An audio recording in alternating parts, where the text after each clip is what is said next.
Hey there everybody, Nick here with Tack Drivers. Today we've got a Mossberg Patriot chambered in 350 Legend. Seems like it'd be a good round for deer as long as you got it sighted in with what you're going to use. I'm comparing 4 different cartridges and each one is going to have its own video. 124 is getting one, 145, 165, and then 180 grain up last. They're going to be filmed on a couple different days, so you might notice some changes throughout that. However, we are shooting all 4 of them through this gun. The bolt feels nice and smooth for the most part. You got your safety here, and it's also got a Sig Sauer Buckmaster's 3-9 by 40 scope on it. So we'll talk about that a little bit and what I think about that. I'll probably leave that till the end and use both this and that part for each video. And since I'm comparing 4 rounds, I will release them throughout the month. That way it's not all at once. But we're going to test it also at 4 different yardages: 25, 50, 75, and 100. Unfortunately, the range that I shoot at doesn't have the capabilities to go much further than that, but we're going to see what this thing can do. It was sighted in with 165 grain, so after that we're going to see how maybe those other cartridges differ. That being said, let's get some rounds to this thing. Alright, so like I said, up first is 124 grain, 25 yards. I have one chambered already. I'm just going to hold center. Should be able to see where I hit. Alright. Didn't want to just eject that one. That's interesting. Looks like I am high right, but not too much. I think I may have jerked a little bit there. I am just trying to go for center.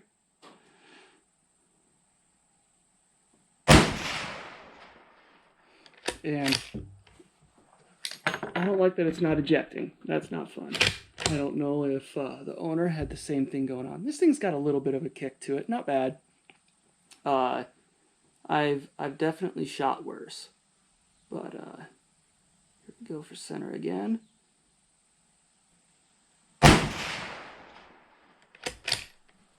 Yep, it really doesn't want to eject these rounds. This particular round is Browning 350 Legend FMJ. There we go. But not sure why the gun itself doesn't want to. The thing is, we've only got a couple rounds left, and I think it looks like I'm mostly center anyway. Looking through the scope. I'm gonna have to find out from the owner if they've had the same issue of it not ejecting. That might be something to look into. Maybe get a hold of Mossberg on, and if other people have had the same issue. But I will say, if you're shooting this thing all day, your shoulder's not going to feel great at the end. I can already tell you that. But let's go out there and we're going to see how I did. Well, I'll tell you what. I know for a fact this was my first round. I saw myself jerk a little bit. Otherwise, 1, 2, 3, 4. So 25 yards. You're definitely going to kill what you're shooting at. This is a great rifle for deer. So this is the perfect time to be doing a review on it, you know. Deer hunting is just around the corner. And I would say this one's going to perform nicely. All right, everyone. We are out at 50 yards now. Got it out there. And we are loaded up with that 124. Due to the way we shot with that 180 grain, I'm going to reserve the center for that. And since I seem to do best with this here, I'm going to go to the bottom left is where I'm going to be hitting.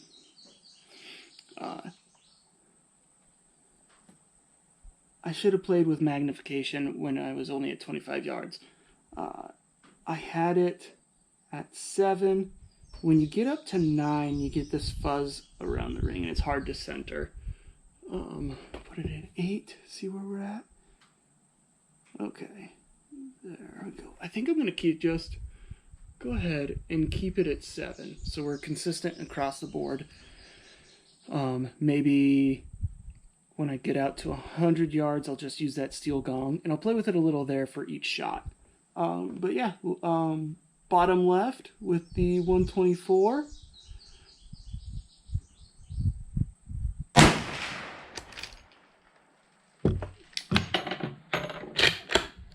I have 100 casings that I dumped out on my own. Looks like we're a little high.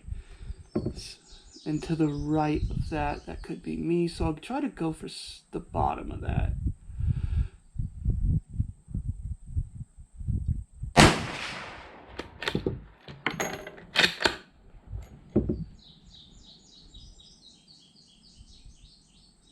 Okay, that was just a little to the right of where I aimed, it looks like. And this definitely has less recoil than the 180. Let's not shoot the camera stand out there.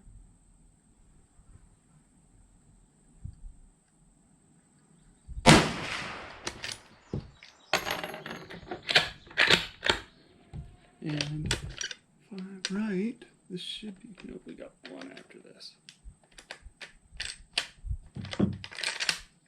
There. Alright, where are we? A little more sporadic this round.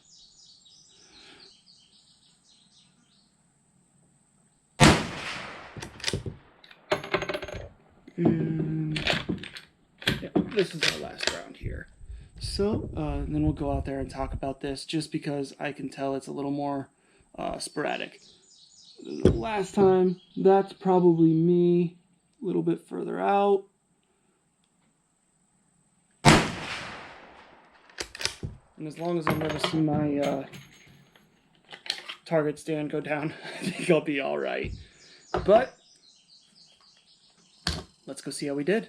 First hit was this one right here. For some reason, it didn't capture everything. But we have kind of a similar pattern as the 124 grain with our first shots. But don't worry about this little guy. I don't know if I jerked or what there, but pretty decent pattern inside of a decent amount of space. We got two pretty close together. Downside, I was trying to aim here, so that's quite a ways off. But that's 50 yards. All right, everyone, we are out there, 75 yards, 124 grain, and we are going to go with that bottom left again. We're going to be consistent from here on out and shoot at the same places. So let's see how I do here. I think I'll go to the top point of that for this first shot, just because of how it was shooting before. You know, I was a little low and then a little high, but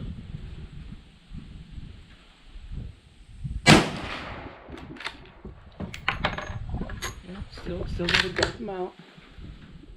All right, everyone. So that very first shot, I was at the very top point of that bottom left diamond, and my hit is in the far left diamond in the center. So bring that down some. I'm going to aim almost at the bottom of the paper.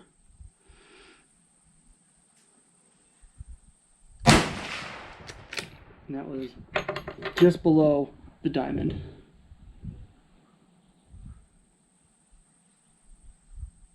Looks like I'm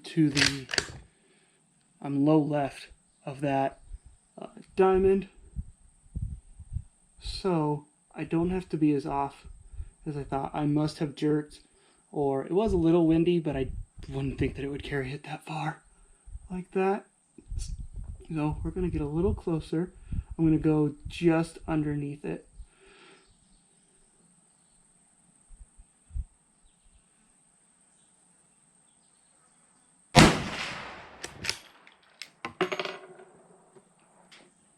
And again, we're getting sporadic because of adjusting. All right, they're on just to the right of it by a bit. So I must have jerked.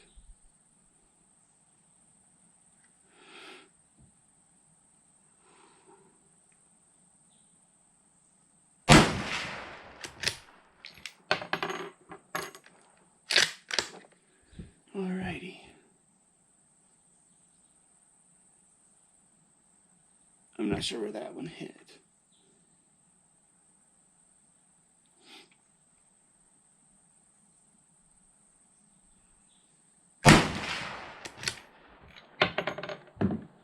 And that's all, folks. So let's get out there. We'll see. Whoa. And we'll see where our hits are at and talk about them a little. But so far, it seems like the further out you get, the different grains have a huge impact on it, which is normal. I just didn't expect to see that in the ranges that I'm shooting at. So let's go talk about this. There. All right, everybody. I seem to be experiencing some technical difficulties. For whatever reason, my camera keeps shutting off when I'm at the other end of the range and I can't tell what it does. So you don't get to see in real time where my hits are. My very first shot was here. I was aiming here. This is with that 124 grain. This was my next one and I was aiming down here. This guy, I was right in around here, so I must have pulled. This one was my one after that, and I can't quite remember what my placement was, but this one, I was right in around here, I think is where I was aiming, so it kind of just came straight up. It's getting sporadic. I keep trying to move around. Maybe it would be a better thing for me to just hold in one spot and see if it's consistent, because if you know where it's going to hit at different ranges, you're going to be just fine. Alrighty, everyone, 100 yards, 124 grain, sticking with the same spot as normal, lower left. Now it's a little difficult for me to see where I'm going to hit as I go along. So I'm not going to be able to adjust as easily.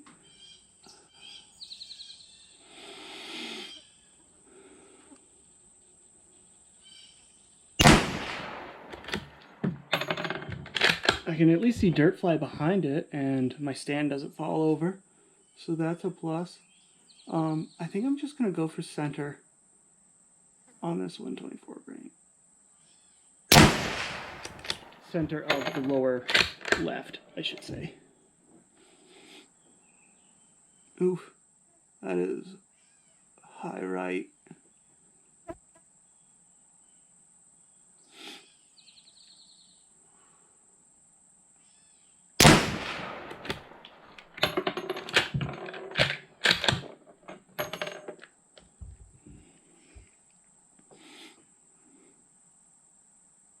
That one's almost straight right.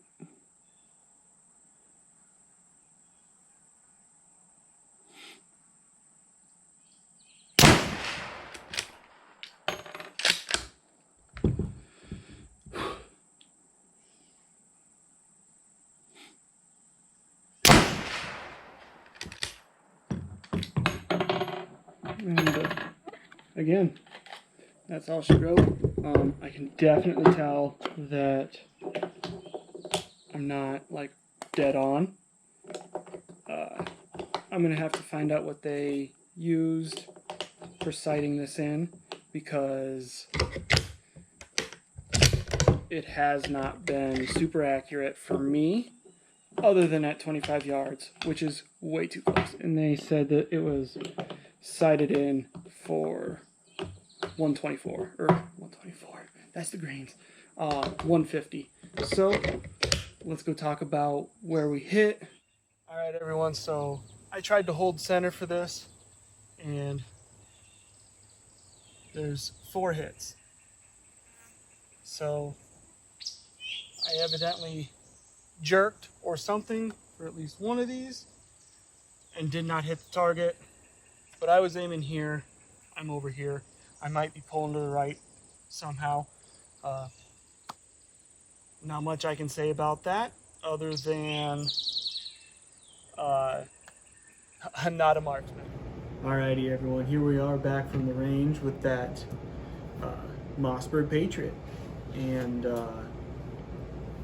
we're just going to talk about a couple different things on this, and then after I've done all of the videos for covering each cartridge, then I will do another video that'll come out on the same day as the last cartridge, the 180 grain.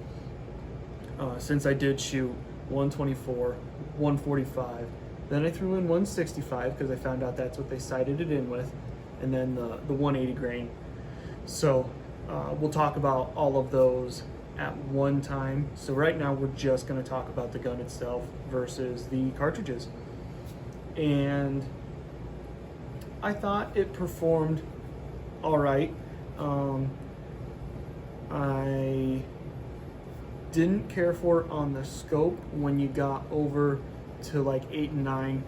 You had to be at just the right spot in order for your picture to be clear. Otherwise you got this weird kind of fog around the outside of it, of your picture. It's probably set up to be where you're supposed to be in a certain space, obviously. I didn't like that no cartridges ejected. I did finally get some to eject on the 165, but I am going to put this particular part at the end of each of the videos, and then I'll probably recap some of that. I do know that the owner of this firearm is planning on putting it into a lead sled and re-sighting it in. Whether they choose to stick with the 165 or not, I don't know. Because they claim they were hitting a little off at like around 150 yards, and at 100 yards I was hitting low. So that's for that video though. You'll see that when that comes out. However, let's go over where the components are on this. So on the bottom of the rifle here is where your clip goes. You got a button in front, that's for taking that out. Your safety is here on the side, and when you have it back, safety on, forward, safety off. To remove the bolt, obviously there's versions where you pull the trigger and it comes out. This has a little button over here. Pull that, it comes right out. This one has the little buttons on it for putting a sling on. You know, obviously if you're gonna go do some hunting with this and you're walking with it, you're gonna want to carry it somehow. Maybe I'll do some more shooting with this later on, and I'll mess with the scope a little more and see how I like actually changing it versus leaving it on the set magnification of 7 times. Obviously, to go back in, you just line it back up and push it. You don't even have to push that button on the back in order to redo that. But overall, I'd say this is a decent firearm. Obviously, if you're wanting to quickly reload, this maybe isn't the route to go because of the ejecting issue. And obviously with it being off that little bit, it's not a huge deal because you're going to stick with whatever you sight it in with, and I would probably use the same bullet type also. Overall, yeah, decent firearm. I don't know that I would want to own one of these just because of the things I've ran across while shooting this one. But for an entry-level bolt action hunting rifle, it'll get the job done. But you know, wait a little while and I'll have the rest of the videos out for this. And then, like I said, we're going to do that last one where I talk about the cartridges side by side. But we'll see you then. In the meantime, go ahead and like, subscribe. I'll put the links to my Facebook, Instagram, my Etsy, and my website in the description. And as each video comes out, I will also put the links for those videos into the descriptions of each one. But we'll see you then.